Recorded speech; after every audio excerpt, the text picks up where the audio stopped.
Hello everyone, আজ আমরা চলে এসেছি কোন্নগরের দ্বাদশ মন্দির ঘাটে।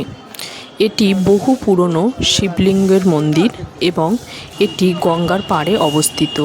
কোন্নগরের স্টেশন থেকে টোটো, অটো সব কিছুই আসে। আপনারাও চাইলে ঘুরে যেতে পারেন। খুব পুরনো জাগ্রত মন্দির।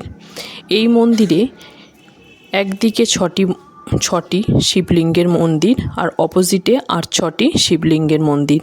আমরাও এই প্রথম এলাম, খুব ভালো লাগলো। গঙ্গার ঘাটেও আমরা কিছুক্ষণ বসে থাকলাম, মন্দির দর্শন করলাম। শিবলিঙ্গের দর্শন করে আমরা কিছুক্ষণ গঙ্গার ঘাটে বসে রইলাম। আমাদের তো খুব ভালো লেগেছে। আপনাদেরও ভালো লাগলে লাইক, কমেন্ট, শেয়ার করতে ভুলবেন না। আর অবশ্যই আপনারাও ঘুরে যাবেন, আপনাদেরও ভালো লাগবে। অনেক পুরানো মন্দির, তাই মন্দিরে এখন কাজ হচ্ছে। যেসব জায়গা ভেঙে গেছে, চটে গেছে, মন্দিরে রং হচ্ছে, মন্দিরে কাজ হচ্ছে। আমরা গিয়ে দেখলাম।